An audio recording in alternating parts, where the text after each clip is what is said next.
Microphones are on, trustees. And I would like to welcome everyone to the April the 12th, 2017 public session. Call to order the meeting, and I will ask us all to stand for the singing of Old Canada.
And I'll ask the director to do roll call, please. Thank you, Mr. Chair. Good evening, trustees. This is our roll call for our board meeting of 12 April 2017. Trustee Armour.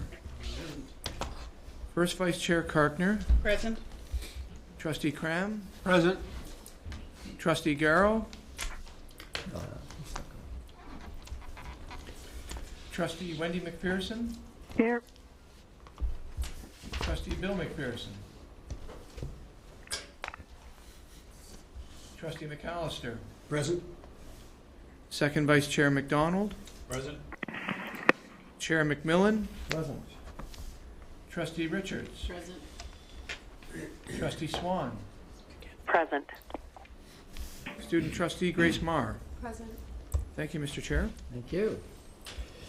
Okay, I need a motion that the Upper Canada District School Board approve consent agenda items 3.02, 3.04, April the 12th, 2017, as submitted. Moved by Trustee Karkner, seconded by Trustee Armour. I'll ask you to cast your votes.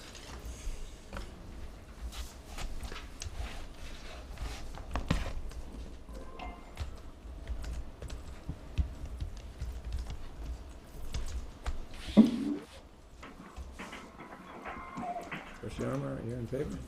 Thank you very much. Do we have any conflict of interest declarations? Seeing there are none, before I move into the report to the private session, I just want to really acknowledge the passing of one of our members from the audit committee, Jay Wolven. And Jay sat on that committee for 2.5 years and he passed away suddenly. He was an accountant and was very well known in the Williamstown area, and we're very saddened by his loss. He did an awful lot of work on behalf of the board, and so we send our condolences to Jay's family.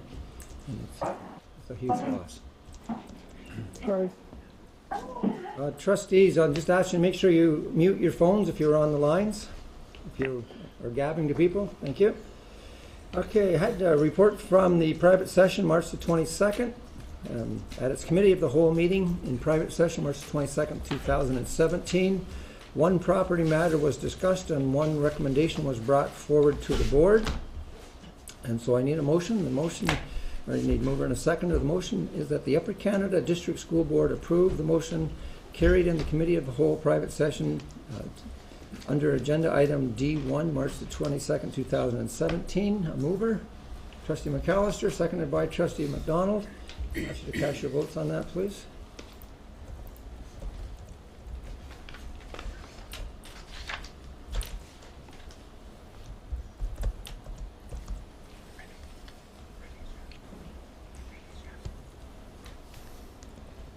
And that carries. Thank you. So moving on to our first item, which is delegations. It's been some time since we've had delegations in here, so I'm going to ask Superintendent Mills if he will introduce Principal Sylvia Speck and Vice Principal Leanne Chaput. Thank you very much, Mr. Chair. It's my pleasure to introduce Vice Principal Leanne Chaput and Principal Sylvia Speck from Amherst Corners Public School. Amherst Corners Public School is a comprehensive K-6 dual track school in the north end of Cornwall. I know that you will be very impressed with what you hear related to teaching and learning, the activities in the school, and the just the overall culture as a place of learning in Cornwall. So welcome. Thank you, Tim. So good evening, and thank you very much for having us. It gives Leanne and I great pleasure to be here and to give you a glimpse into our world at Amherst Corners Public School. So Amherst Corners is a wonderful place for students and families. The love and care the staff has for the students is evident the minute you step in through the doors. We are warm, welcoming, and we offer many enriching learning environments. So this slide gives you a little bit of an insight into our school. We service the urban and rural community in the north end of Cornwall and have done so since 1952. We have 411 JK to grade 6 students. Currently our capacity is at about 115% with some portables. We are dual track. 38% of our students participate in the regular French program and 62 in the French immersion program. And our students feed into St. Lawrence Secondary School. 120 of our students have IEPs, and 50 of them are formally identified through the IPRC process with exceptionalities that range from learning disabilities to autism, hearing, developmental delays, and behavior exceptionalities.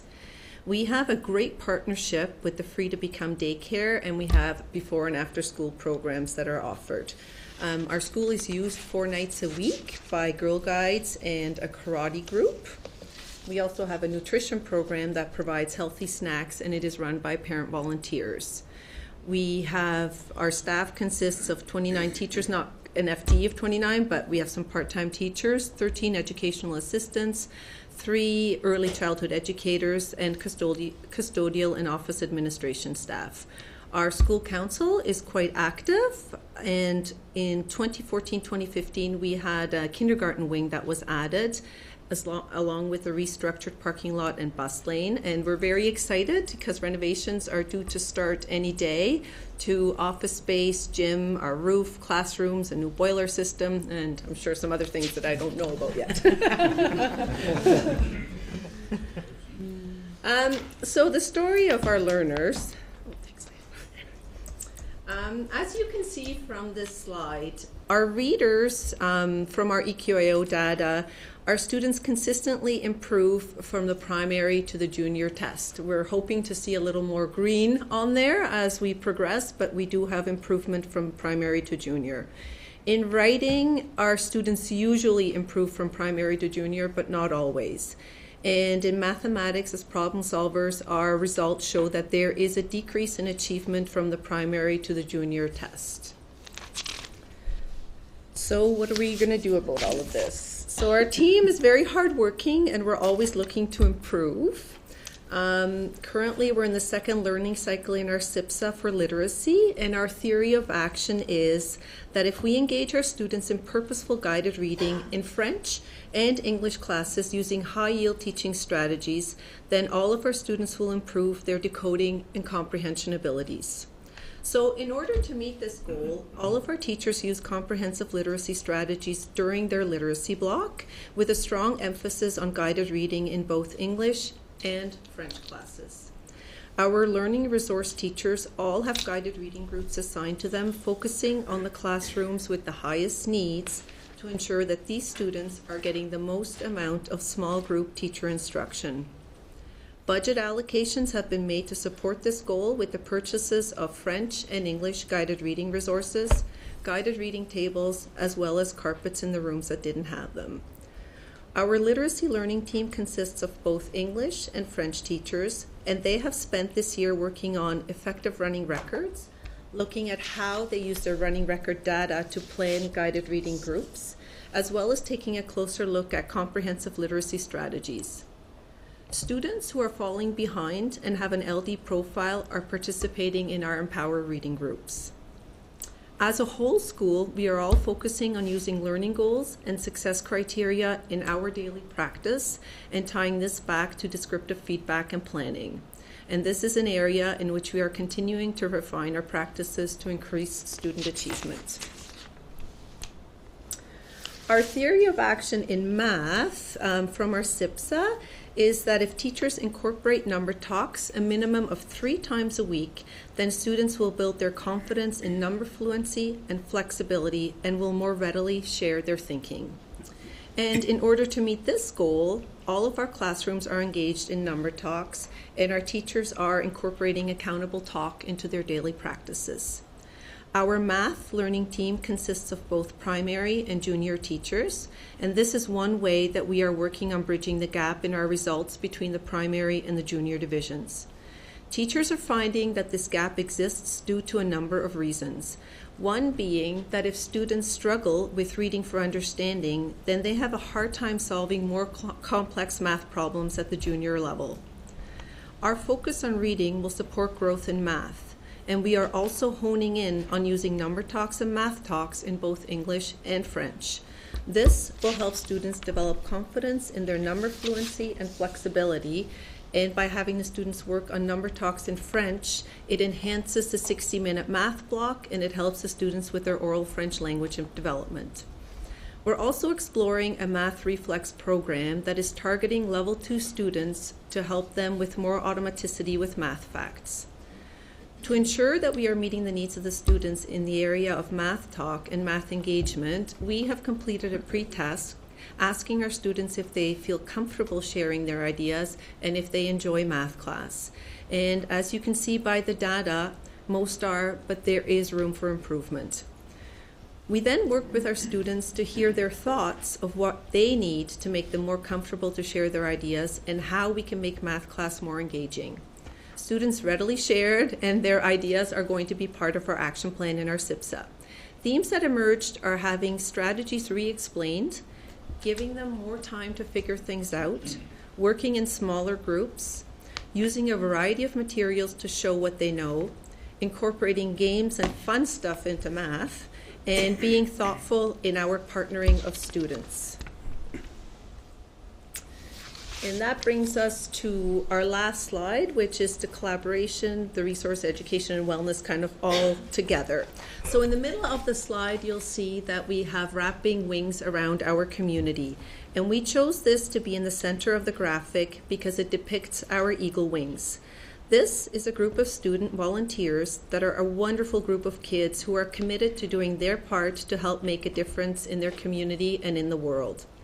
A teacher guides them, but the activities that they do are self-selected and run by them and range from organizing a movie and popcorn day for Champions for Kids to good deeds at Christmas, such as food and clothes collections for local shelters, to addressing social issues such as mental health, bullying, as well as a lack of education and access to health care in third world countries.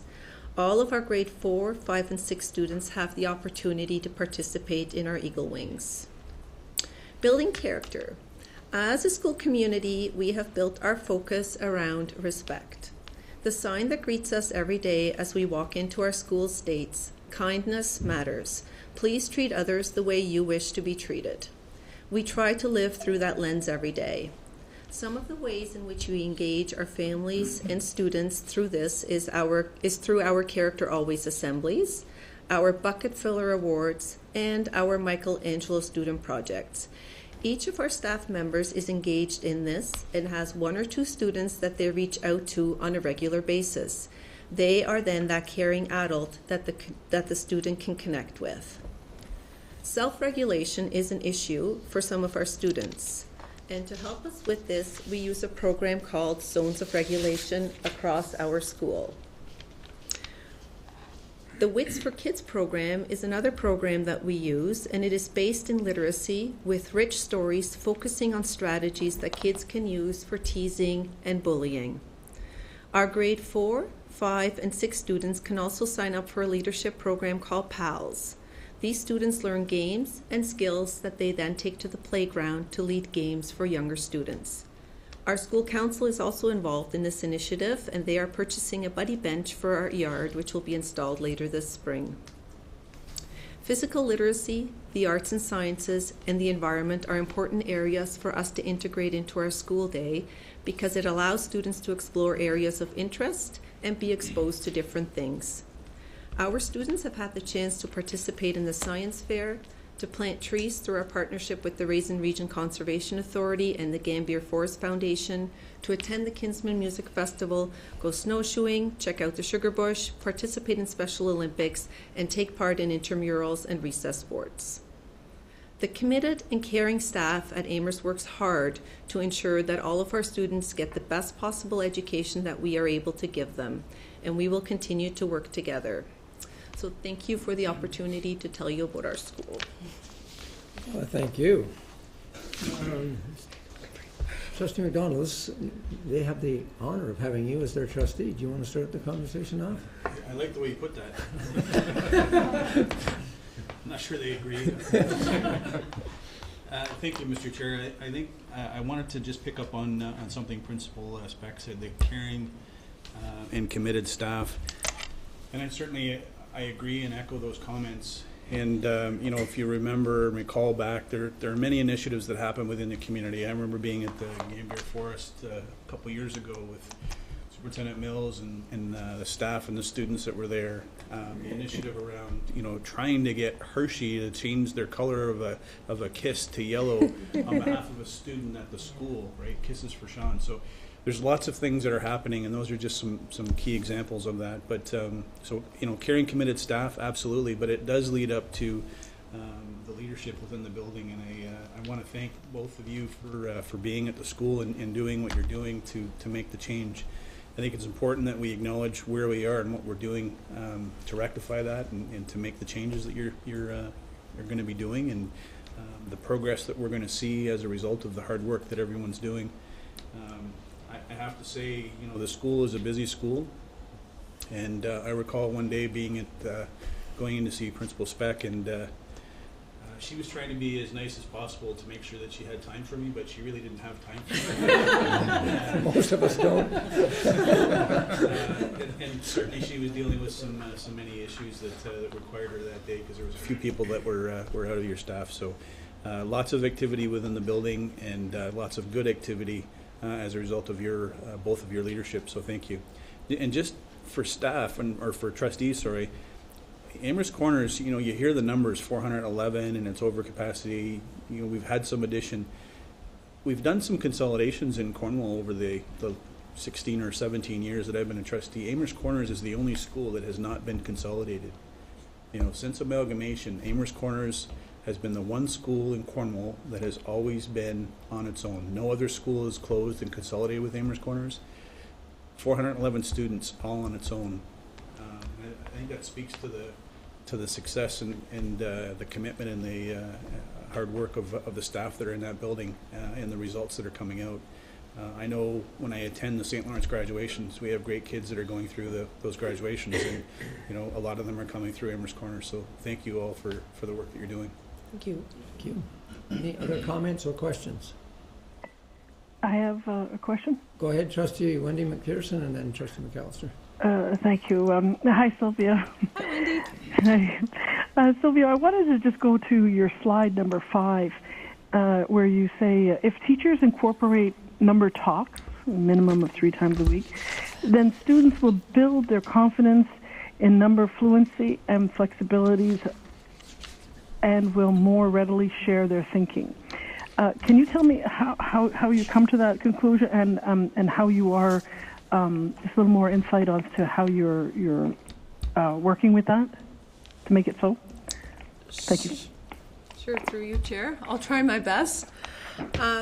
So, as we all know, as we're learning more about learners, we know that we learn through talk, and we as adults learn through talk as well. So that is something that we are incorporating in our classrooms and giving students the opportunity to have meaningful talk about what they're learning about. And it's a skill that they need to learn, so the more often they do it, they practice it, they become more comfortable with it. So that's what we're striving towards. A secondary on that? Yes, go ahead. And how are you measuring that? That we're making waves with that?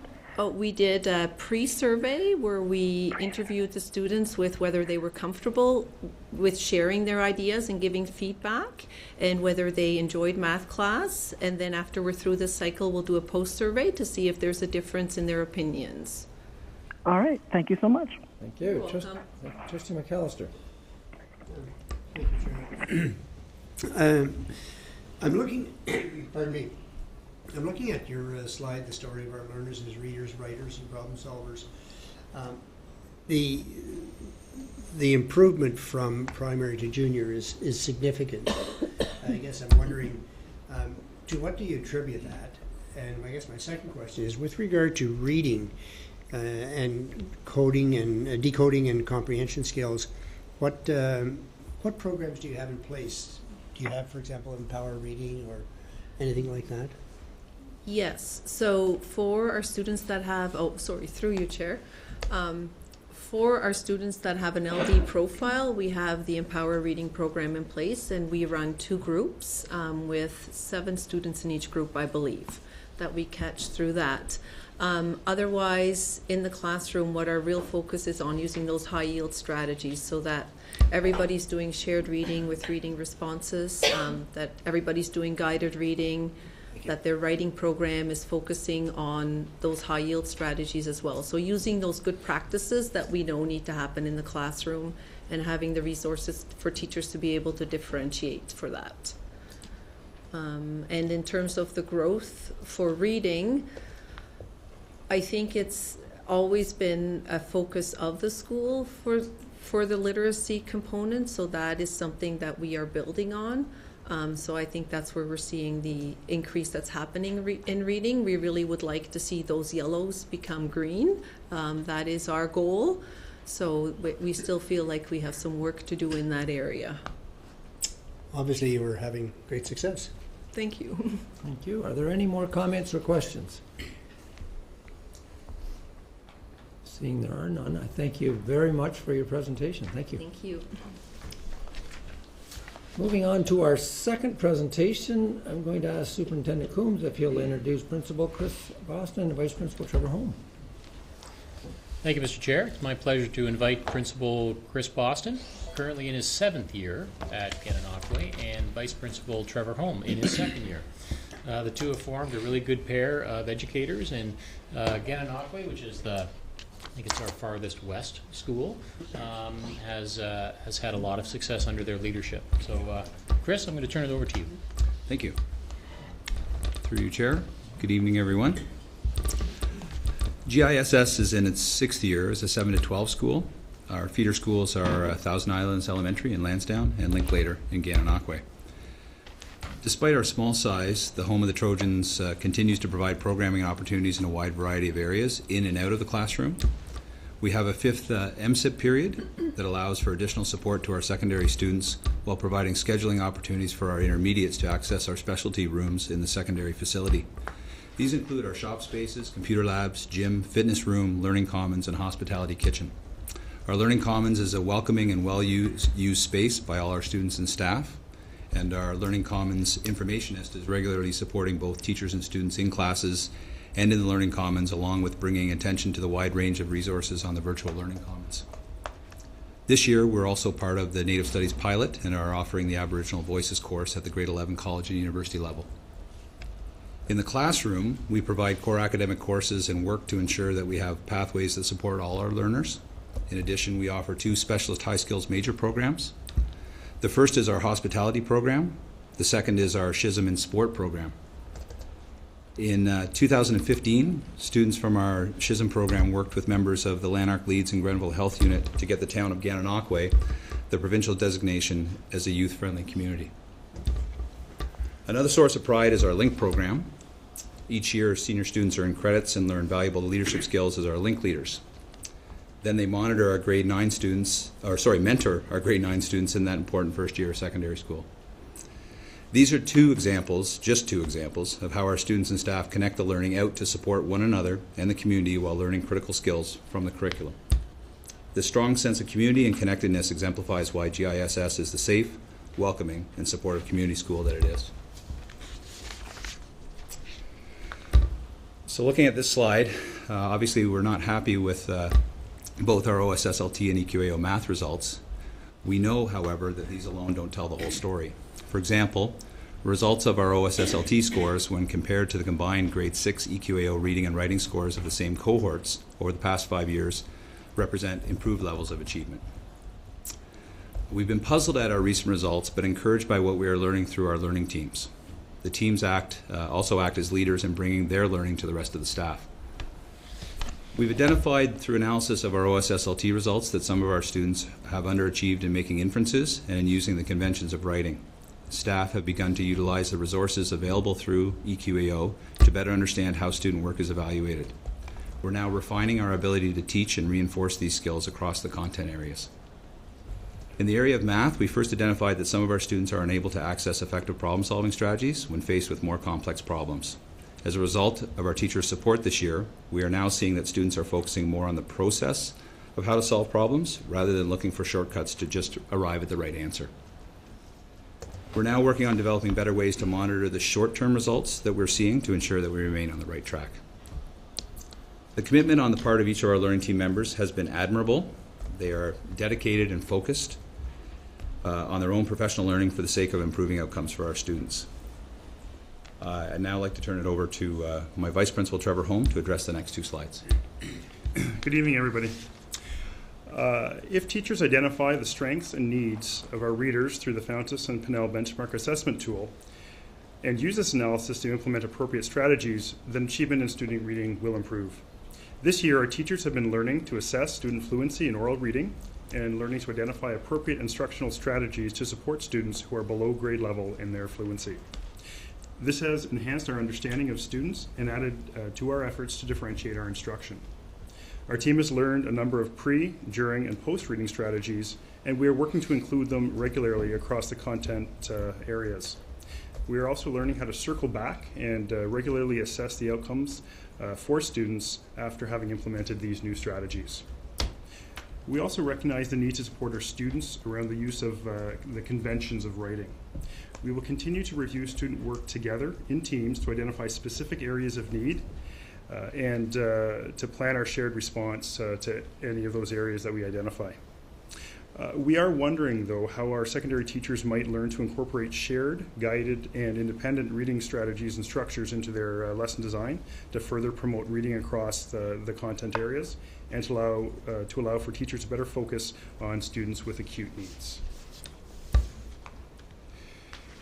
In the area of numeracy, if students are exposed to more problem-solving strategies, then students will be more effective in solving problems and evidence a greater variety of strategies in their work. I'd like to just step you through a little bit of our learning as a team. Our numeracy team's learning this year started with regular number talks and the use of noticing and naming strategies.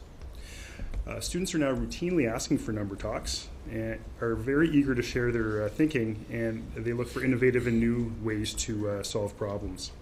We've noticed a greater participation and a greater use of strategies with our students who are achieving at levels 1 and 2, and a decrease in reliance on math by procedure and an increase in experimentation with numbers in our students who are achieving at levels 3 and 4. Through analysis of EQAO results, we identified that some of our students struggle to access problem-solving strategies. We co-constructed success criteria for problem solving and used the criteria to do moderated marking of student work, and we collected some evidence of growth. We used rich assessment tasks to produce evidence of student achievement, and we planned instructional moves based on this evidence to further student achievement in the curriculum areas. So where we are now. Our math learning team has been exposed to many research-based strategies.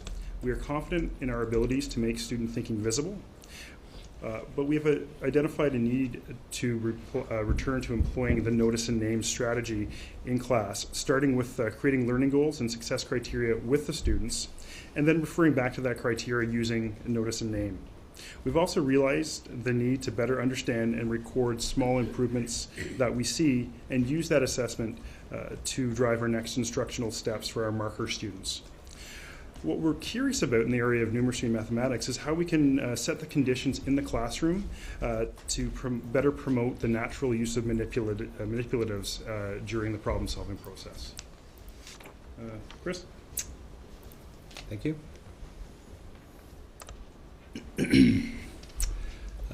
Each and every day at our school begins with the opportunity for our students to enjoy a hot breakfast, and that's something that many of them take up each morning, and it's served by one of our amazing parent volunteers who's there bright and early every morning. And each year, our school year ends with a wonderful graduation, a pair of graduation ceremonies, and the distribution of almost $30,000 in scholarships and bursaries donated to our school by our generous and supportive community. Student leaders are regularly initiating and managing all sorts of school and community-wide projects like tournaments, fundraisers, and spirit events. For example, some of our SHISM students hosted the Inside Ride this year. It was the 10th year in a row that we've done so. And in that time, our school and our community has raised over $62,000 in support of the fight against childhood cancer. Outside the classroom, we have a high level of participation from our students in clubs and sports.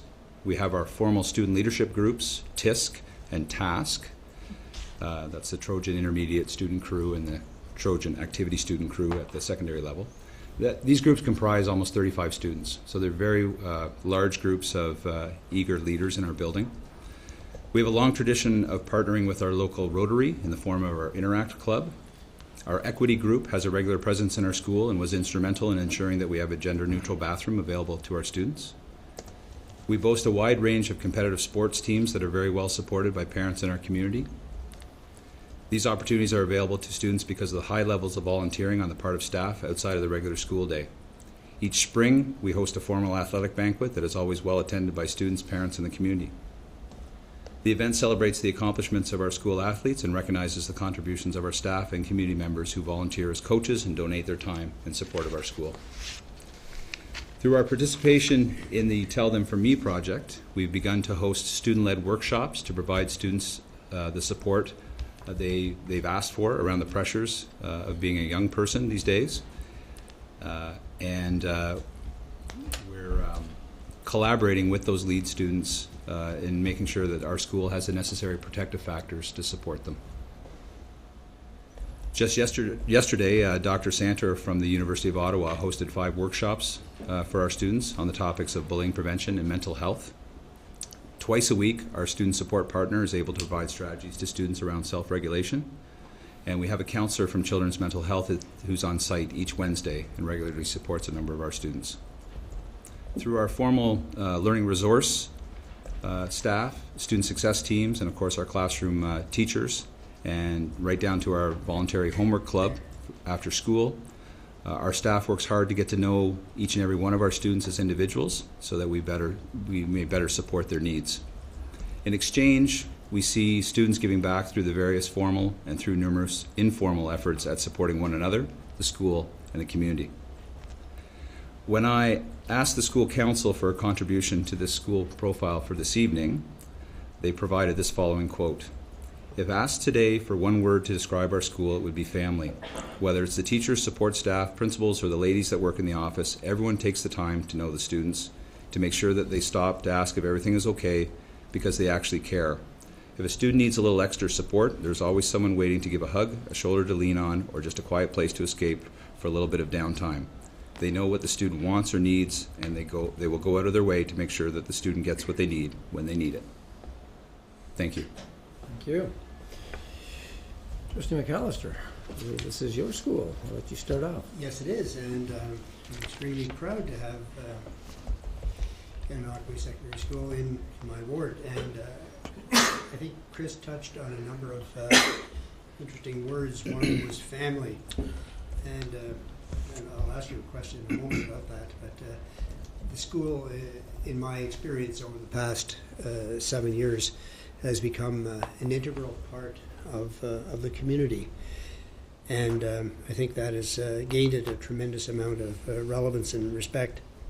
I also wanted to point out that 6 years ago or 7 years ago, I guess when I first got on the board, the big issue at that time was the transitioning of the 7 and 8s into the high school. And in my opinion, it certainly was an extremely successful transition and integration process. So my question, and I don't know if you want to talk about this, but you mentioned about family. George? Oh, George merits some comment. You're absolutely right. Thank you. Through you, Chair. George began with us in grade 9 as a student, and George probably wouldn't want me to say, but he's pushing towards 60, and he still comes to our school each and every day. So just as the national anthem is playing, his sister will roll him up in his wheelchair through the front doors, and he'll join us for the day, where he's cared for by what have been referred to for years as George's Angels, and that's a group of students who take George to class, help feed him at lunchtime, and these students will bring him to the school dances, to the football games. They'll go home and watch the hockey games with him, and gearing up for playoffs. I'm sure he's very busy these days with them. But he's part of the family, and it really is a very unique story that says a lot about the community. It's quite something to see, quite frankly, when I first arrived there, to see 17-year-old teenage boys bringing this man to a school dance and then taking him home to help prepare him and get to bed in the evening. And that says a lot about the character of these young men and these young ladies who care for him. And it's also additionally interesting to see that it's generational now. So parents of our students were once George's Angels, and that's another layer to what's, I think, a fantastic story. So thank you for bringing that up. Supplementary, if I could. Thank you for that information. I think it's a really cool story. The second question, and it's one that you've touched on, Chris, in your presentation, and that's the whole approach to mental health. Would you like to elaborate a little bit more on what exactly you are doing as a school? Well, I'm really proud that the direction we're taking now is following the students through the Tell Them For Me pilot project that Principal Hardy has led, and working with other schools the other day in Kempville, and listening to what other schools are doing, and seeing that my students had an opportunity to share what they're doing at our school. So we've created these monthly workshops where the students are coming up with the topics that they'd like to cover, and it's in the area of dealing with stress. And but they've requested, for example, our first workshop, they requested support in the area of time management. And so we're just piloting this. It's in its infancy, but the vision is that we would have this regularly scheduled each month, and create a mechanism through which students could weigh in on what they'd like the topics to be, and then have a voice at how we run those. And this is in response to students telling me that they don't necessarily appreciate the big gym presentation where we're all crammed in there listening to the guest speaker. They want the opportunity to learn, but also then to talk and to exchange ideas and ask questions and do some of the work. So instead of hearing about time management, having some time to learn some skills and then do some of the time management and create a little schedule for themselves. So I'm very proud that that's the direction that we've begun in a formal way. Informal, or in another formal way, I think the LINC leaders do a tremendous job. It's not unusual for students to come to staff and identify, I see so-and-so is sitting by themselves in the hall, like I think something's up. I talk to them a little bit, and maybe we can get the guidance counselor to maybe have a chat. That says a lot about the students learning and taking ownership of helping one another. So I'm very proud of the direction that we're taking, that it's very much coming from the student voice. Thank you. Thank you. Are there any other comments or questions? Trustee Karkner? Through you, Chair, thank you for your presentation. I'm just curious about the Tell Them For Me, or the material you have on the lockers there. That's from Tell Them For Me. Oh, sorry. I just wondered, is 7 and 8 included in those surveys that you do in the school and also in the workshops that you just explained? Through you, Chair. Thank you. Actually, the graphic that I put up there is from the Compass survey. So that's another survey that this is just recent. We just got these results, so I found them most relevant because they're most recent. But we also do the Tell Them For Me, and to answer your question, yes, the Tell Them For Me solicits feedback from students 7 through 12. The workshops that I spoke about are for secondary. What we're doing with the intermediates, following on Dr. Santor's work, is focusing on anti-bullying or bullying prevention strategies, because we recognize that that is a more relevant issue to support those students with at that level. So we do have that leadership group, the TISC group, that are working on school spirit and whatnot, but we're focusing and piggybacking off Dr. Santor's work and getting into the classrooms with our student support partner to work on bullying prevention. Thank you. I have a question. Yes, go ahead. Thank you.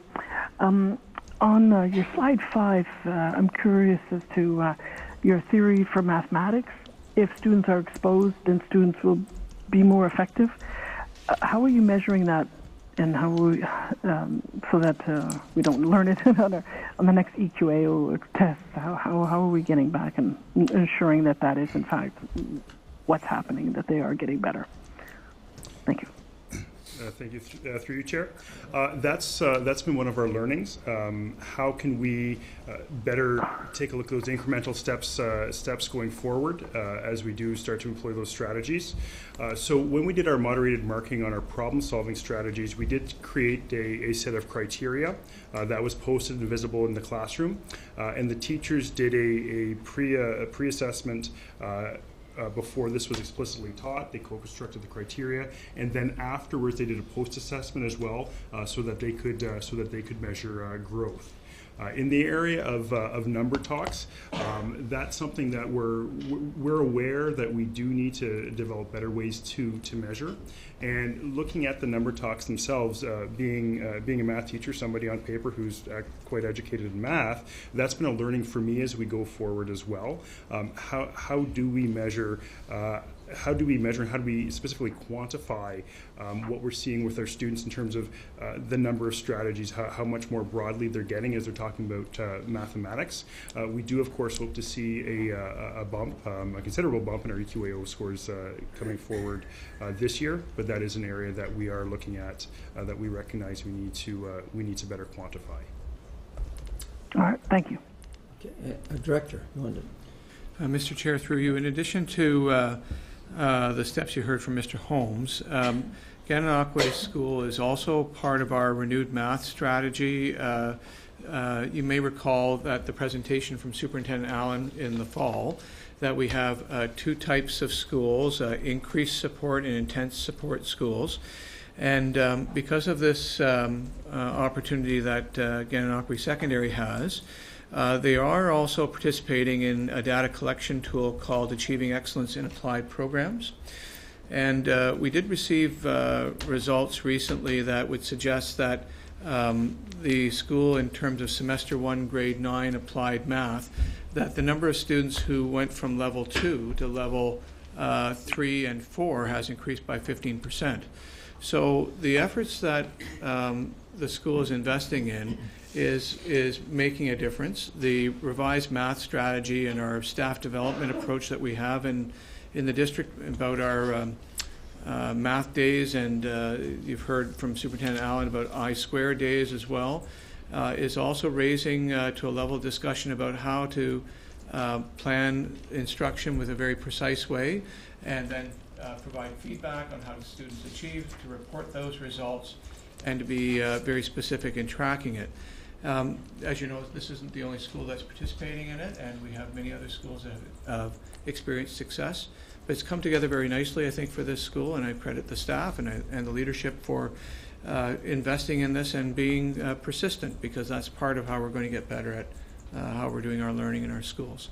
I might ask if Superintendent Allen has any other comments about, just generically about what we're doing that connects to the question about math. Sure, through you, Chair.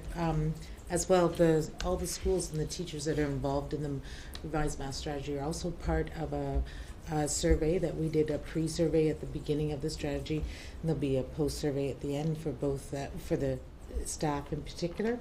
So we will see those themes and trends about the skills that they've built through their work as instructors in the math strategy.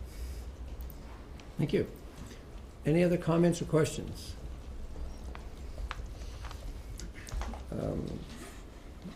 Chris Boston, I've watched you for sometimes. You were a vice principal at Thousand Islands. You were one of mine until Trustee McAllister stole you from me.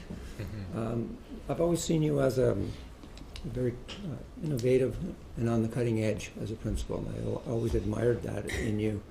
When you see a need, you address it, and you address it very creatively and in a very effective way that is always in the best interest of the kids. I just wanted to say that because it's something I've observed over the years. Thank you. Thank you very much for your presentation, and thanks to both schools. We haven't had presentations for a while, and it's wonderful to have you back. So thank you. Safe travels. Okay, moving on to the next item is an action item, and I'm going to turn this over to Superintendent Coombs, who's going to talk about the 2017-2018 school year calendar. Thank you very much, Mr. Chair. Good evening, everybody. I believe this is the 6th year I've brought a calendar to this table, and I can say in all my years that this one we actually received the least amount of community feedback for. I think there's a couple of reasons for that, which I'll outline as I go through the dates that you have in front of you.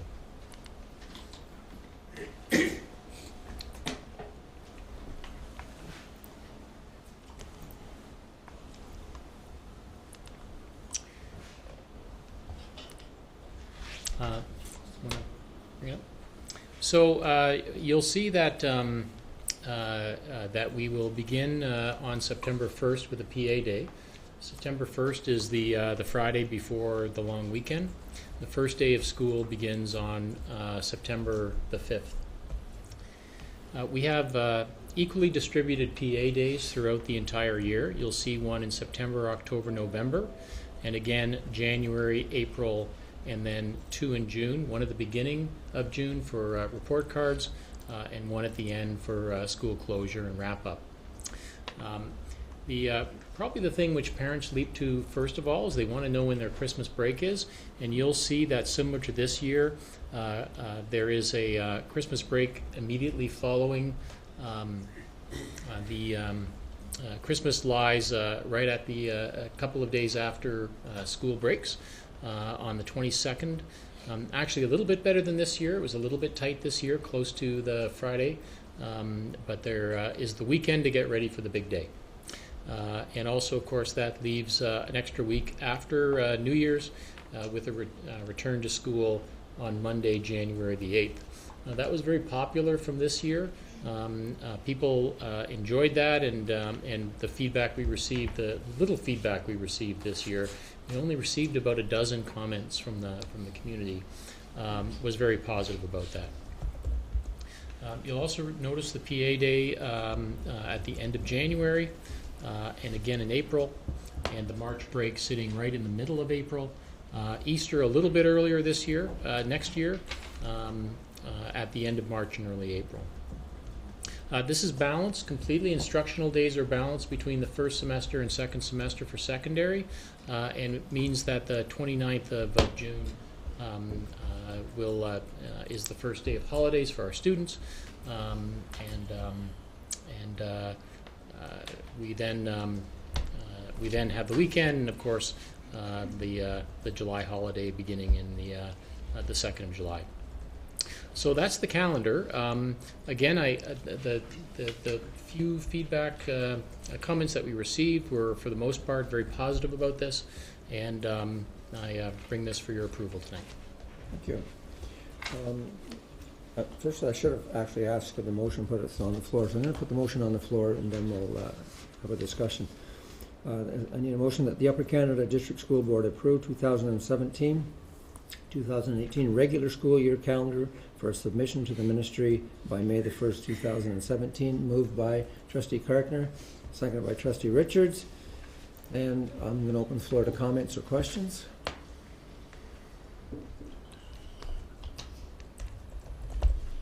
Through you, Chair. Student Trustee Meyer first, and then Trustee Swan. So I have a question. It might just be because I'm not aware of the terms to go with.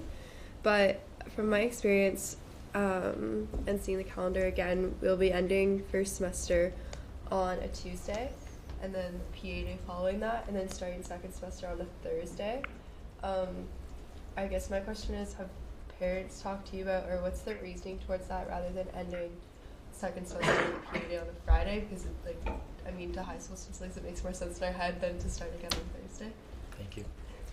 Through you, Mr. Chair, thanks for the question. And actually, we did receive a comment about that. I'm not sure if it was from a student, or I believe it was from a parent. But if you remember this year, I believe it was a Thursday when we had the PA day, and then we went back on a Friday, which was not roundly supported. It's because we need to balance the semesters equally between first and last. And beginning on Tuesday the 2nd, that allowed for us to with the PA day sees on the 1st of September before school starts. It means that we have to balance it equally, and that's where it's at. I certainly that was a comment that we did receive a comment to that, and I remember last year that was the one I think issue people had. They didn't like coming back to start a semester on a Friday. I think it's weird for the elementary students too, because they just have a PA day in the middle of the week. It's just. Yes. So that makes sense. Thank you. Yeah. Thank you. Trustee Swan? Through you, Chair, I had a similar question, was why were we doing the PA day on the Wednesday? And I was wondering if it was in case there were snow days, especially in the January semester, so they could put exams on the Friday or Thursday or Friday. Is that partial the reason as well? Through you, Mr. Chair, thank you for the question, but no, we that would push us into the second semester when the next instructional term begins. We do plan for snow days at that time, which is why usually the first 4 days are taken up by exams, and the 5th day plus the PA day can be used in that manner. But I certainly do understand that that's a concern when we get into January. Thank you. Thank you. Any more comments or questions? Trustee Cartner? Thank you. Through you, Chair. I'm pleased to see the comment that all the PA dates align with the English Catholic School Board. I believe last year there were some off days there that were kind of confusing to the families in the community, so it's good to see, and hopefully that also means that there'll be more shared busing. Just a comment. Thank you. Thank you for that. Okay, seeing there are no more comments, we have the motion on the floor. Moved by Trustee Cartner, seconded by Trustee Richards, that the Upper Canada District School Board approve 2017 to 18 regular school year calendar for the submission to the ministry by May the 1st, 2017. Will you cast your votes, please?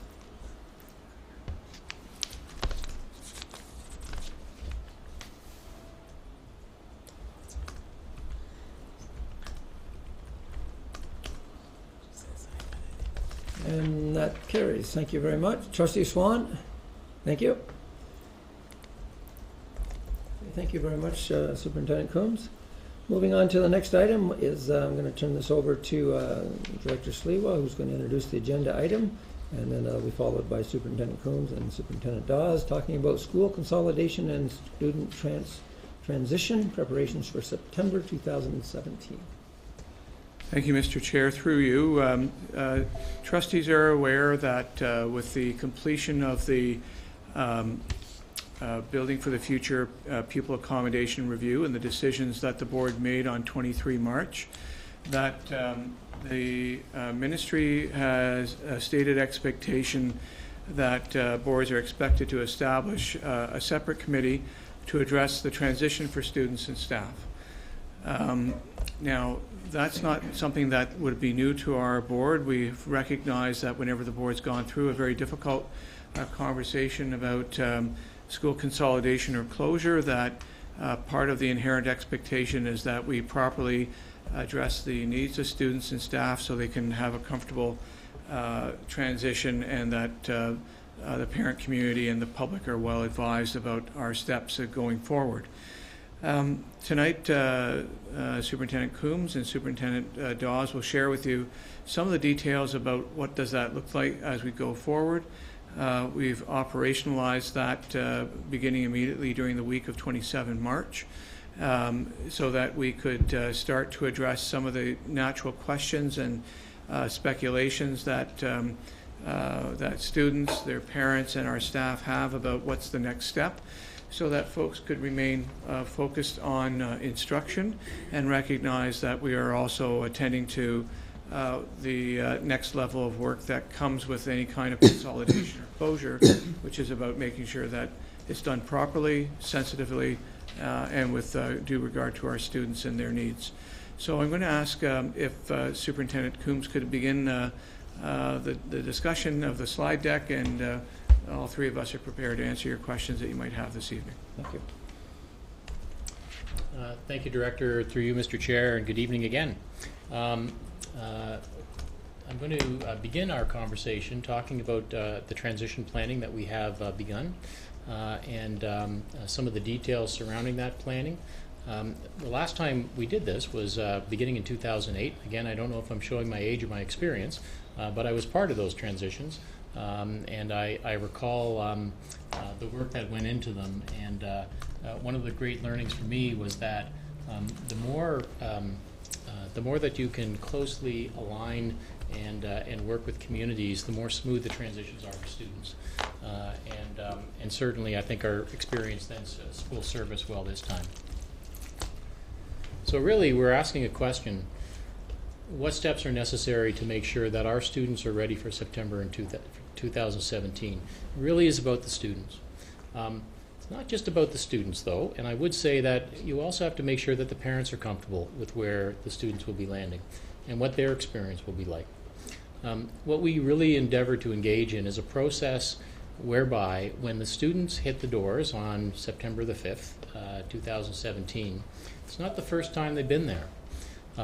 They're comfortable with it. They know where their classrooms are. They've met some of the teachers. They've met some of their friends. They've walked the schoolyard. So it's not a brand new experience for them. We want to make sure that there's enough resources for them there. We want to make sure that that the technology that they enjoyed at the school where they were before, they can enjoy at the school where they'll be too. So that's what this process is, and it's part of this support in facilitating and enabling school-based transition committees. So there's 3 levels to our transition, and I'm going to talk first of all about the district-wide transition team. So that transition team meets here, around this table actually, and it's the higher level operational items that need to be done to ensure a really smooth operational transition. The team is made up of course, the family of school superintendents, as well as managers from a variety of departments, including facilities, our communication department, purchasing, HR, of course, transportation, and the principals who are actually doing the transitions and at the schools on a day-to-day basis, both receiving and sending, are also on this committee. The purpose of this committee, I'm going to talk about in just a second, but overarching purpose is to make sure that some of those details, things like how do you move the OSRs from one school to the next, or the iPads, how do we make sure that they get there in one piece, and some of the furniture, and how do we decide what should go and what should stay and perhaps should go somewhere else. There's a lot of details to be worked out. This committee looks at some of those larger operational pieces to make sure that the principal can focus really on the students and the student experience and their communities. The school-based transition teams, those are the teams which are really focused on the student experience, transition, and community communication. On those committees will be principals, of course, with the local family of school superintendent co-chairing, as well as school council, parents. Student voice has to be represented there as well in an appropriate way, and of course both teaching and non-teaching staff and the local trustee. To the right, you'll see that there are 5 representative school-based transition teams for September of 2017. Finally, we have some changes in programming that needs to be carefully orchestrated as well, and we must reach out to our communities and parents to ensure that their voices are heard about how this is going to transpire. So what happens for things, for example, like, am I going to have 2 students in different schools, right? Am I going to have 2 different parent nights to go to? What happens if I want to stay at this school? Am I going to be, if I'm in grade 4, do I get to continue on with that school right away? So I think this is an opportunity for the program team to plan for that change, for the curricular change, for the staffing change, but also to make sure that they're closely aligned and are reaching out and gathering in from communities as well to make sure that we fully communicate what that change will be and give them input in that change as well. And you'll see and I'm sorry about the purple's a little bit dark there on the black, but we have those two communities that will be transitioning for September of 2017. So this is just a little bit of an example of a school-based transition team scope of work. So this is the school-based team. Some of the deliverables will be those recognition events, so those schools that are closing next year, giving opportunities to recognize the history and the contribution to that community, as well as planning student transition activity. So certainly physically transporting students over to a new school and getting them to walk around and feel comfortable there, but also creating a sense of belonging.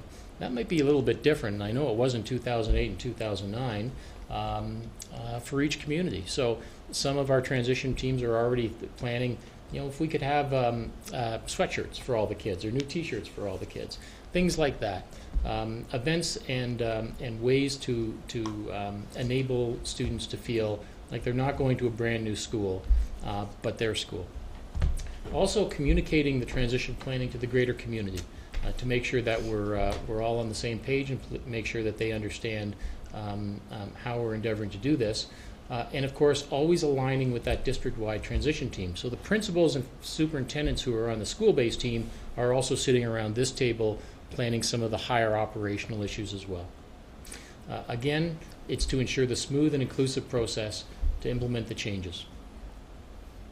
And finally, I talked a little bit about the district-wide transition team scope of work, but these are some of the specific things that team will be doing. So everything from the movement of the physical assets of the school, what are the logistics of actually closing up a school and for those receiving schools, certainly coordinating those logistics between the school principals, coordinating with the business team, as well as the transportation and stay out for the coming September. So this is a kind of a high-level, quick view of what those transition teams will look at, and certainly the three of us would be happy to take any of your questions. Thank you. We're going to open it up to the floor for conversation and questions. Through you, Chair? Yes, go ahead. On the school-based transition team, I guess my first question is, it says part of that team is school council. Does that include parent council? Because I know they have school councils or student councils at the secondary level, but at the elementary level, it's a parent council, and I'd like to see this included.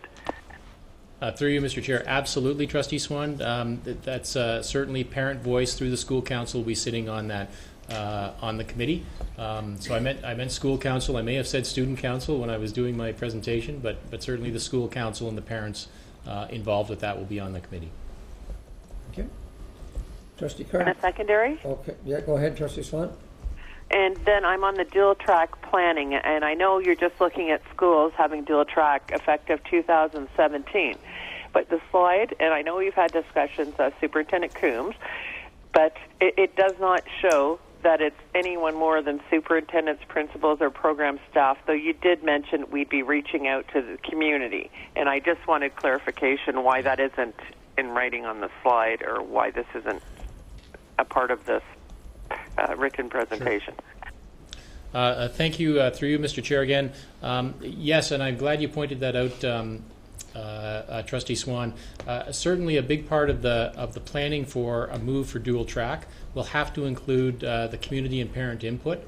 And I'm sure, as I know in our conversations, you're very well aware of what some of those issues are. So that will be included in the deliverables for that planning group.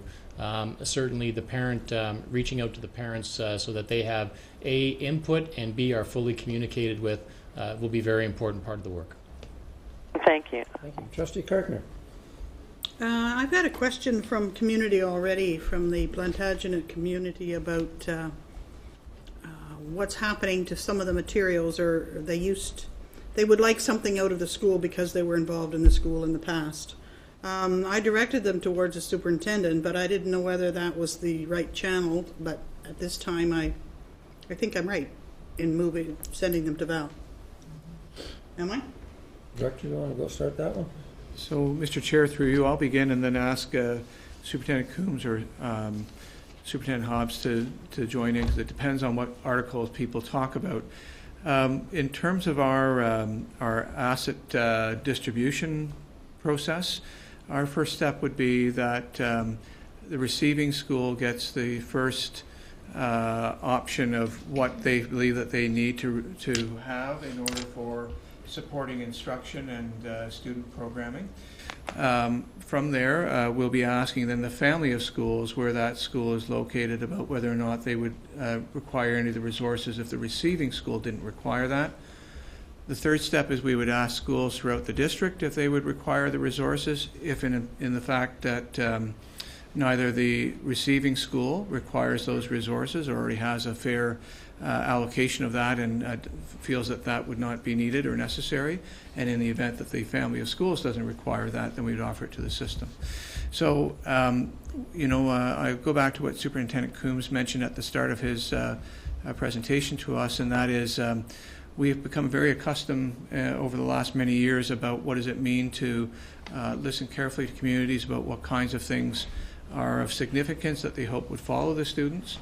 And we would hope that the community would understand that we would consult the principal at the receiving school first to see whether or not those materials are something that they need. There are always different twists and different circumstances that happens at different times, so we're prepared to listen to see what that might be. I have some comments I'd like to make. Yes, go ahead. Okay, thank you. It's just with regards to the school-based transition team scope of work, which is what slide 4. If I could just have some sort of, because it's very broad, and I'm trying to envision what a local trustee's duties would be or what is expected of us with regards to these deliverables, communications of transition planning to the community, communities. I just kind of, can we maybe just give me a run by of what we might think what recognition events might be and how much demand will be on trustees to try and align with the district-wide transition team's perspectives, I guess. I'm really fuzzy on what it is we're going to be doing is really what I'm looking for. Thank you. Thank you. Yes, thank you, through you, Mr. Chair. Ultimately, it will, of course, be a bit dependent upon the individual schools because we want to give them some latitude in what they're planning for their particular communities. I know in the past, for example, there were events which transpired where there was opportunities for former staff members and former alumni to come and to recognize and to certainly remember their experiences there. I think a lot of it is going to be student-focused in really planning those events and those opportunities for students to, again, when September of 2017 rolls around, that the students really feel accommodated and welcome at their school.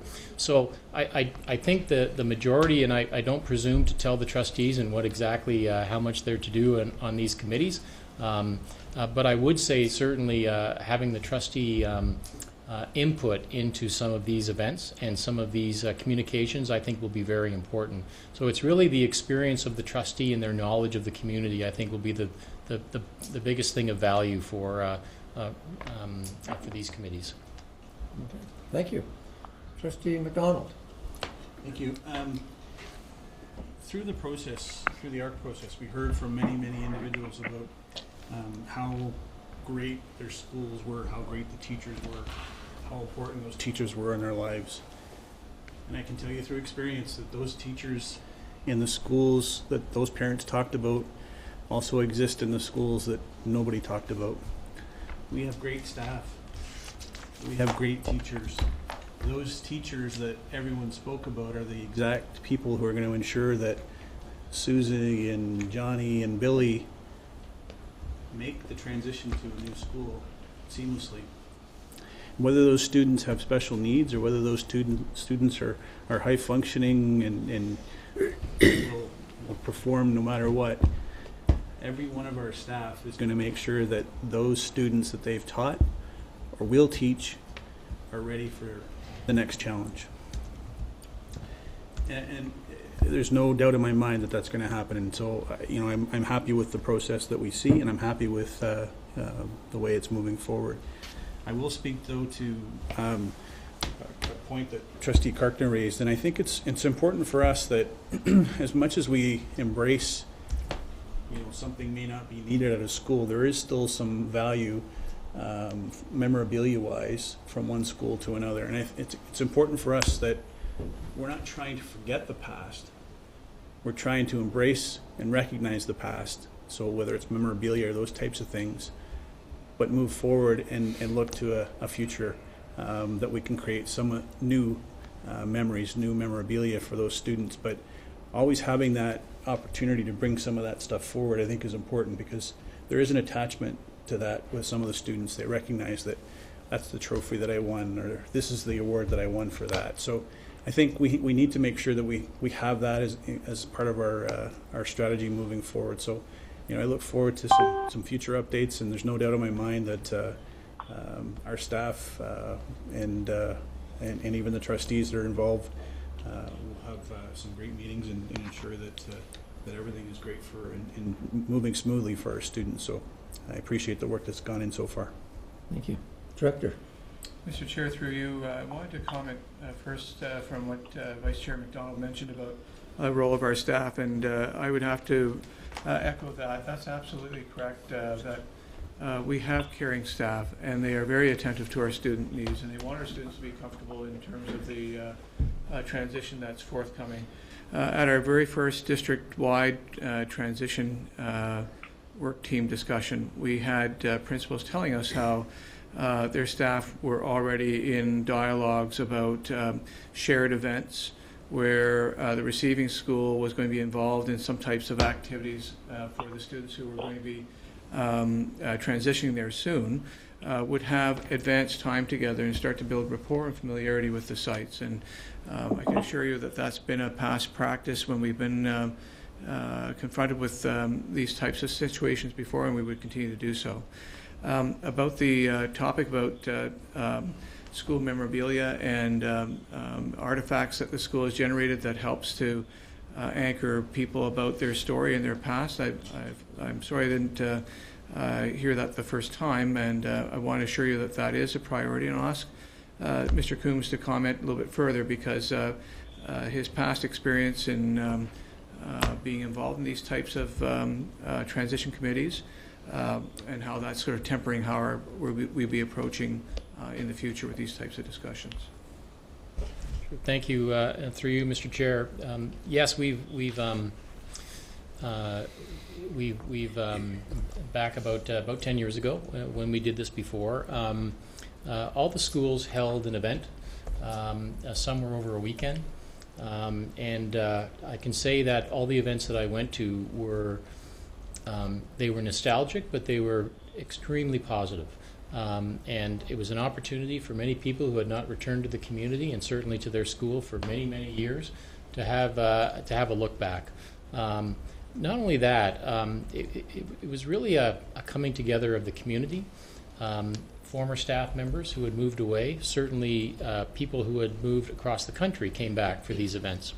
The memorabilia was really an important piece, and I'm glad that was mentioned. So everything from old yearbooks, everything from attendance forms, trophies, those kind of things. It really added such a rich and meaningful tenor to the day, and I think I can say certainly without hesitation, I think it was mainly the parents and the community members and former staff members who really drove that planning for those events, which made them all the more meaningful, of course. Thank you. Trustee Richards. It's just a comment under the dual track program planning. I see the trustees aren't mentioned there, but I wanted to say that I was pleased today with the update that Trustee Cram and myself given by the director and the superintendents. I hope that we are kept into that loop, and whether it's just an email or a quick meeting or conversation, because I think it's important for us to hear how that transition in our communities are going. Certainly. Thank you. And I know the director is doing his best to keep us up to speed on everything that's happening, because it's important, and I have no doubt in my mind that he will continue that, even though he's beside me here. Any other comments or questions? Through you, Chair? Yes, go ahead, Trustee Swan. Have we been communicating already with our parent councils in regards to the funding they've raised and how the moves are going to affect their funds? Director? Mr. Chair, through you, that was raised by principals at our district-wide committee meeting working group meeting last week, and we did have finance people there. We'll need to have that discussion as part of the overall or overarching discussion about transitions, because we do know that that's a topic that's both of interest and people are sensitive about that, and we'll need to ensure that that's addressed as part of the overall transition discussion. Thank you. Any other? A secondary? Yes, go ahead. Now that I'm aware that I'm part of this school-based transition team, I'm just wondering, when are we looking at dates for these meetings to start? Because we're already in mid-April, and then we have Easter upon us, so it's going to approach very closely. Okay, Director? Mr. Chair, through you, and I'll ask Mr. Coombs for a more recent update. In our meeting last week, we understood that there was some preliminary groundwork being laid by the different schools. They assured us that they would be commencing with some type of setting dates and calendars during the week of 17 April. And from there, the trustees and the community would be advised accordingly. But I'll ask Mr. Coombs if he has any updates. Nothing further from that, Director. Thank you. Okay, any other comments or questions? And there are none, and I just repeat what Trustee Richards had said. I know you will keep us up to speed on this, and keep us informed if it's through emails or whatever, just so we kind of in the know. So I appreciate that. Thank you. Thank you very much for the presentation. Okay, moving on to the next item is a standing item report of the Ontario School Boards Association. I'll turn this over to Director David McDonald. Thank you, Mr. Chair. One thing I do want to mention first off, before I get into the recent regional meeting, today the report from the consultants brought in by the Minister to review York Region School Board was released. I think we've all seen it in the media. It's not to pick on York, but typically whenever we see this type of a report across the province, it tends to lead to some changes at the ministry level that impact all boards. So it's worthwhile to identify and understand what has transpired in York, and to pay attention to what's going to occur over the next, I would say, next 12 months around the minister's office and how she responds to some of the information that was in the report. As well, the regional meeting was held on Saturday in Kingston, Limestone District School Board office. Over the last few times that we've had regional meetings, our agenda's always gone long, and we've never had an opportunity to get feedback from or updates from boards. So we led the meeting off with updates from boards, which actually brought us into lunch. So you can see that, as we go around the table and we hear from all the boards in Eastern Ontario, there are some things that are certainly common themes with many of our boards. Obviously being around the accommodation review, being the huge one that we talked about. Just some disappointment around GSN release. It's typically the government has released GSNs, or at least had the information come out by the end of March. I think now we're at April 12th, if I'm not mistaken, on the release date. So it creates a problem as boards try to pass our budgets and have staff respond to any of the changes associated to it. We looked at, we heard from a couple of boards about some new directors that they have. So Renfrew District School Board has just recently hired a new director.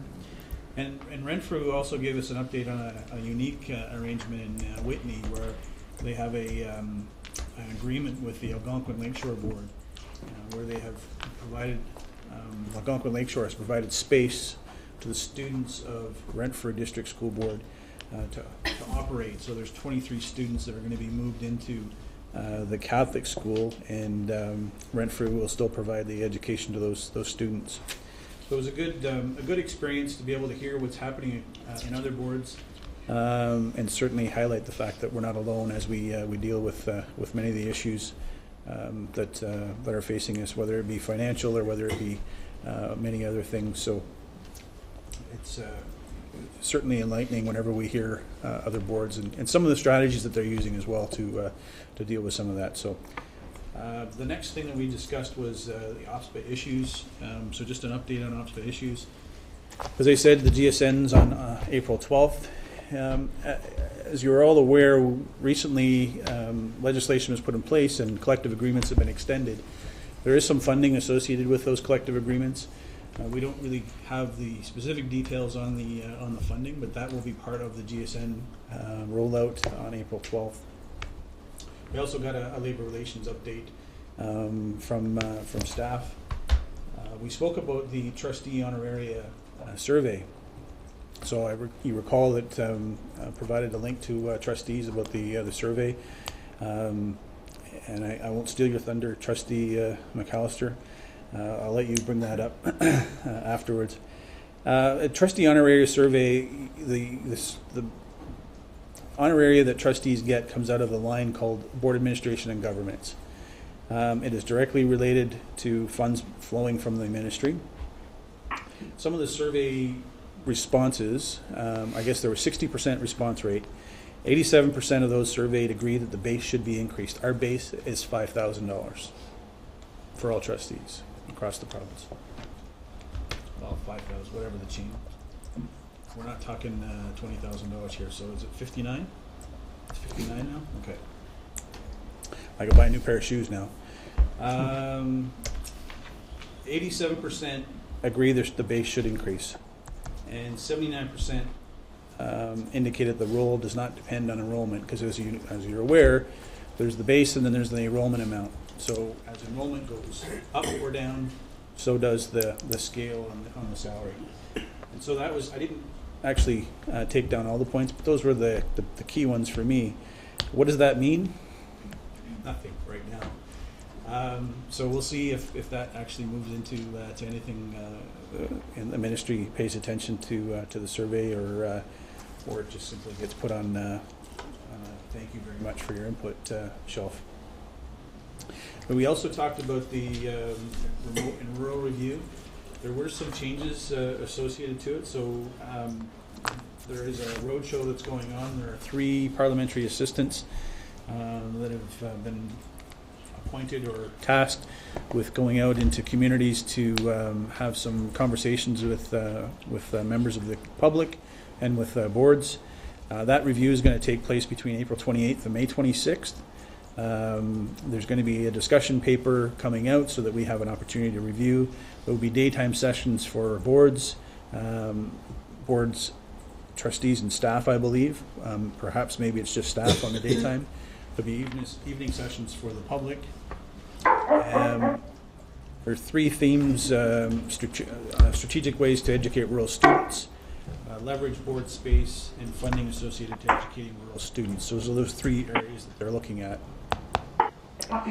We also discussed very briefly the Executive Compensation Act that's coming forward. So there's some work to be done by the board over the next few weeks, in fact into the next few months, for us to prepare and be able to respond to the executive compensation requirements. We talked about the OPSPA priorities. OPSPA priorities, as you would recall, are very lengthy and long, and talk about the 5 key areas. 6 key areas now around the multi-year priorities: the whole child and student well-being, new generation education, advocating for the role of trustee as a member of the board and building leadership capacity, labor relations, education funding, advancing reconciliation, the First Nation, Métis, and Inuit education. So those 6 key areas are multi-year priorities, but then also the areas of emphasis that are underneath each one of those.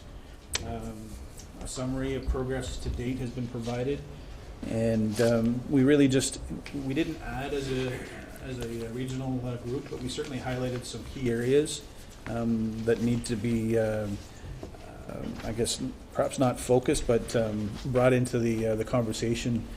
One of the things that was highlighted by Ottawa, but really is something that we experience on a regular basis, is as students come into the board that require special needs, they don't all start on September 1st. Sometimes students come in October 15th or November 12th or December 10th or January 20th. And as those students come in, it's different times of the year where we may capture them for some funding issues, but we certainly don't have an opportunity to capture all of the requirements around the special needs that those students may have. So having an opportunity perhaps around if there's a needs requirement for the student, that at least there's an opportunity for the ministry to recognize that and to help provide some funding. When it's 1 or 2 students, perhaps we can float that for a course of a year, but when we have a number of students come in on a regular basis, it becomes problematic and it affects the overall budget.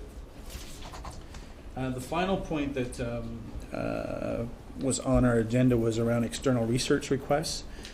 We've asked boards to respond to see whether we have a policy on external research. So if organizations are coming to us as a board, how do we respond to the requests? And really it comes back to some issues around OPSPA and our relationship with People for Education. And the question was posed, as OPSPA members, should we be responding to surveys for People for Education? And I think it's important to note the reason why that conversation was brought forward and the question posed about whether we should or shouldn't respond to People for Education. People for Education has a different focus, right? When it began many years ago, it was led to believe that it was a grassroots movement of people banding together to talk about moving education agenda forward. It's tend to move, shifted a little bit now, and it seems to be singular person driving the agenda. We're not accountable to anybody. But that singular person who's driving the People for Education agenda is also at the ear of the minister and the premier, and is being consulted on a regular basis to provide input on moving and adjusting policy around education, yet is not accountable to the general public. Also receives funding to go out and perform some research and provide feedback to the ministry. So, I think it's important for us to note that OPSPA is an organization that represents public boards, and they are a voice that speaks on behalf of all the English public boards in Ontario, and advocates on behalf of all the students within those boards. So members of those boards are accountable to the public. That's us, the trustees. So need to make sure that we draw a distinction between what People for Education is and what OPSPA is able to do for students across Ontario. I'll leave it at that, Mr. Chair. I know that my colleagues will have an opportunity to pick up anything that I might have missed over that meeting on Saturday. Thank you. And the GSMs did come out today. I haven't had a chance to look into it in any depth, but the headlines seem to be quite favorable in that there was no damage to boards, so that's favorable. We won't know until we have a deeper look, and our staff has a deeper look, but they are out. Trustee McAllister, did you want to add something? If I could,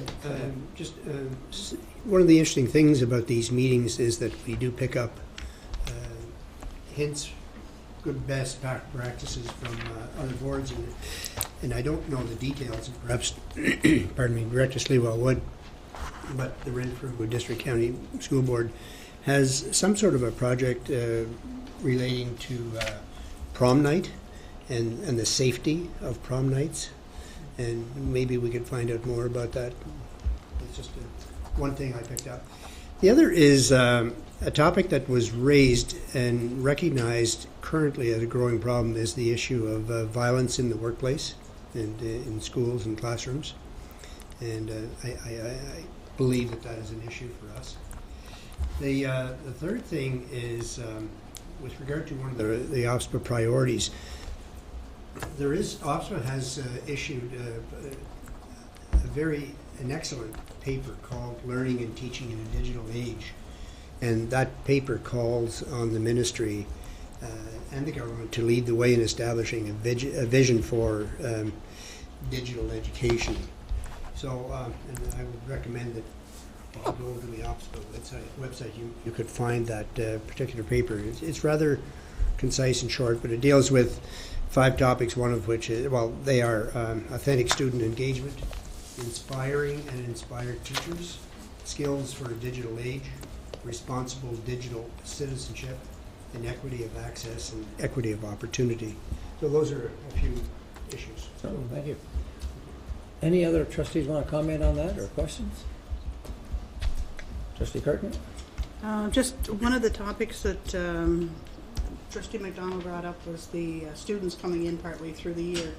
And I know the Ottawa Board is concerned about the number of refugee students that are coming in, where there isn't funding and extra funding for them, not enough.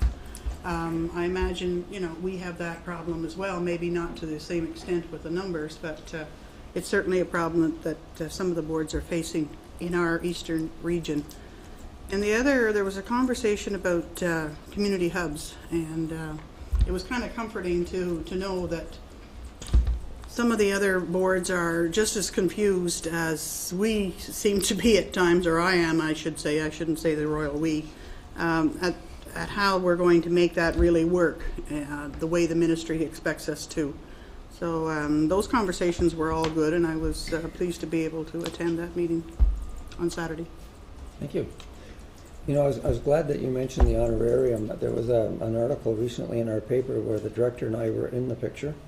And I had many of my friends read it and said, I can't believe that you were paid that kind of money. It was just the way the caption was read. And I want to say very straight to the camera, no, that was not my salary that we were talking about. It's, I think the public sometimes is very confused and don't realize that publicly elected officials are not on the sunshine list, nor would we ever be close to being on that. And I think it was funny, but at the same time, when there's a misunderstanding in the public, I think it's important to clarify that. So that caption was not correct. I was just going to say that the survey, we were the only board that participated 100%. Thank you. So, 60% across the province, but this board, every one of us participated. So I think that speaks volumes to the opportunity to talk about OPSPA and certainly our commitment to recognizing the efforts that OPSPA does their work for us. Well, thank you. And just, I don't often get to the regional meetings, but I was very pleased to be there. And it makes me proud to look around and see how many of us there are, because we basically dominate the table. Which tells me that there's a huge interest in OPSPA and the work of OPSPA, and I'm really pleased for those of you that do attend that on a regular basis. You represent the board well, you make us proud, and I think the other boards notice the representation, so thank you for that. Okay, if there are no more comments or questions, we're moving on to the next item. This is just an information. No, Chair, I was just wondering if we were going to be able to ask questions on some of the information items that are on the agenda. You most certainly can. I apologize, Trustee Cram. Do you have a question? Yes, I do. Go ahead. 801. Through you and through the director, I was wondering if Superintendent Coombs would be amenable to give us another update in June on the 8 schools that are crossing the border into the States and just their experiences in doing that this year? Certainly. Okay. Well, thank you. Okay. So that is purely for information right now, and we have discussed it in Management Council and looked at, staff has looked at boards all around us, and that's basically where the information is coming from. Okay. Thank you. Director, do you have any closing comments? I do. Thank you, Mr. Chair. And trustees, I I want to bring two things to your attention this evening. The first one is, as you know, there was such significant press about the centenary of Vimy Ridge and Canada's contribution to that important part of the First World War battles and the significance it has to our country, and that hasn't been lost in our students' learning as well over the last many weeks. We had two of our secondary schools at Vimy as part of the commemoration, Van Cleek Hill, VCI, and Elmont District High School, and just took a quick look at the Facebook postings from Elmont High School, and their statement was that we are so proud and honored to have ADHS students and staff at Vimy Ridge. And I just thought that, we try to do many things as trying to shape how students understand the world around them and their past. And that was certainly a landmark moment, and we really appreciate what our students and committed to, our staff and parents that helped to make sure that happened for us, and especially putting time aside as part of what is our learning when it's part of the curriculum and part of our everyday life. Also another moment of pride in terms of that significant event. Some of you who are Globe and Mail subscribers may have seen that on two occasions in the week leading up to the Vimy Centenary, we had Smiths Falls District Collegiate Institute mentioned, and that's no surprise to some of the trustees around the table, especially Trustee Richards, who would know about Mr. Seward, who's there, who's put his mind, body, heart, and soul into history teaching, particularly as it relates to international conflicts and the wars, and how our students were highlighted in those articles about going deeper, about learning about the past, particularly about Vimy Ridge and Hill 70, and about learning about the personalities who were involved, particularly people from the local community. So again, we thank all the good things that were going on for how our staff and our schools are trying to connect students to their history as Canadians and about our past. And I also wanted to mention what we're talking about the present right now. Trustees are hearing a lot about whether or not we're collaborating with communities and with other school boards in matters that matter to the community. And I want to share with you that we are working very actively with our coterminous board, the Catholic District School Board of Eastern Ontario, and both of our public health units in the Lanark, Leeds, Grenville area, and in Eastern Ontario, far east, so Cornwall, Prescott, Russell, and beyond, and to talk about how we're going to respond to the fentanyl alert that was issued many weeks ago. You'll recall that staff brought a presentation to the board in early March about how we were going to educate our students, educate our parent community, prepare to support students at the site, and bring these steps to the wider public and to their attention. So our latest step is we will be collaborating with the Catholic School Board and with the two public health units to offer parent information sessions over the next 6 to 7 weeks at various communities throughout our shared school district area. And our communications department has been working collaboratively with the Catholic School Board Communication Department and Public Health about the flyers that will be going out. I'll just pass this around so you get a sense of what that might look like. And through our social media efforts, we'll be giving detailed information beyond the generic listing that's here, so that all trustees can add that information to their newsletters and websites where you have that, and that as well the public will know through our own Facebook and social media channels and website about what we're offering as well. We want to make sure that we share this with you now so you know what's coming in the very near future. We're pleased that we can offer sessions at our high schools and in some other communities in the Catholic high schools so that parents can come and hear what the public health measures are and also what steps we're taking as a school and a school board.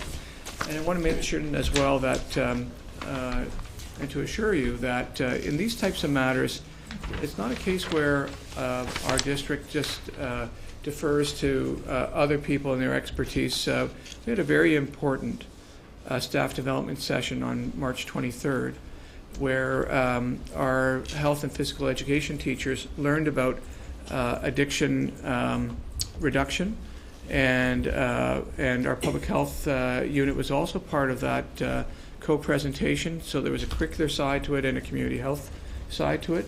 So again, another example of how we're trying to collaborate with others, but also doing this so that we can bring the full benefits and interest to our community and to our students. So thought you'd like to know that that's happening very, very soon, and we'll make sure that trustees are fully in the loop about when that's happening in their local community. Thank you, Director. And that March the 23rd in the morning, I thank Superintendent Edwards for inviting me to that, because I did spend about an hour and a half, and it was an excellent presentation. I obviously didn't get to them all, but I also wanted to make a point of being there to express the appreciation that Minister Hunter had passed on to me, to all of those people involved working together on this really important issue. So thank you for inviting me to that. I have two things that I want to talk about. During the accommodation review process, some of our municipalities and stakeholders and community groups spoke about the board pursuing a partnership with our board. And now that we've completed the complex work of the accommodation review process and a decision has been made, the trustees are now in a position to do a follow-up with the stakeholders who have expressed an interest in partnering with us. So while we value these proposals, it's important for the Board of Trustees to collect specific information about the partnership proposals that have been made to us during this process, especially as it relates to the nature, scope, cost, sustainability, and proposed benefits that this partnership would have for us as it relates to supporting our students' learning and or to enhance our approach to operating our schools in Upper Canada. So we as a school board need to be very clear as to the nature of these proposals and the sustainable long-term benefits that these will have for our young people and for our system as a whole. And we have a policy 423, that allows principals at our schools to make decisions in terms of community involvement. But there's a need for a high-level response from the Board of Trustees to acknowledge these requests and engage in some type of follow-up dialogue that would determine whether or not these expressions of interest have the potential for value-added experiences for our schools and our students. So with this in mind, I've asked that the stakeholders, I've asked all of them to clarify their proposals in writing so that we have a starting point for our discussions. So we certainly value these partnerships, and we value the community's intent behind these partnerships. And we all at the board want this to be a very positive experience for all of us. So with that in mind, I want to bring this to the next board meeting, April 26th, so we can further the discussion on this. I think it's an important discussion, and I think it's something that we need to engage in as a group. The schools that obviously are involved right now in terms of expressing interest were South Stormont, South Dundas with an innovation center. And I know Trustee Army and I have had a discussion on that. I think it's a great idea. It's just a matter of getting the details for us. Tay Valley Township is looking at a community hub. Township of Lanark Highlands, a community hub. And Township of Drummond and North Elmsley also is looking at a community hub. So it's a matter of just, we value the proposals, and we just want to be clear on what they really are. There's also two other schools that have partnerships, programs, or partners that come out of their SOS committees, and that would be Oxford on Rideau and Charland. So I just want to kind of give a heads up where we're at right now. A letter has been sent out. It will be sent out very shortly on my behalf, speaking on behalf of the board, in terms of how much we appreciate these proposals and the fact that if they could give us in writing and make it clear, we'd have a starting point for our conversations.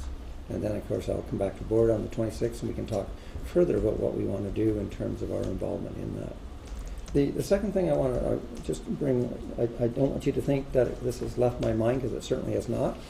I need to talk to all of you individually to find out how we can do this. But I want to have a follow-up discussion and a debrief on the accommodation review process. So I'll be looking for your feedback and thoughts about how we can improve the process at a local level and input that we may want to send to the ministry for their consideration. So I think it's really important when you go through a very difficult process like this that we do a debrief. We have a clear understanding of what went well and things that we probably could work on that we've learned from this. So I will be chatting with you to try to get an idea of how we want to have this, where we want to do it, how we want to do it. But I think it's an important thing to have in your minds that it has not been forgotten. It's still a very important part, I think, of bringing the whole process to an end with our input. And I think the input that we have at the local level is critical, but I think there's also input that needs to go to the ministry as well, because I think they need to have they need to hear from all the boards across the province that have been involved in this how we feel about the guidelines. We had to follow them, and I'm hoping they are like we are, but they want to improve as well. So with those two comments out of the way, we're going to be moving into a private session, so I need a motion that the Upper Canada District School Board move into Committee of the Whole April the 12th, moved by Trustee Armour, seconded by Trustee Richards. Just a show of hands is fine. Everyone online okay? Fine. Thank you. And the second motion is that the Committee of the Whole move into private session April 12th, moved by Trustee Richards, Trustee McAllister, show of hands. And okay, and we'll move this over to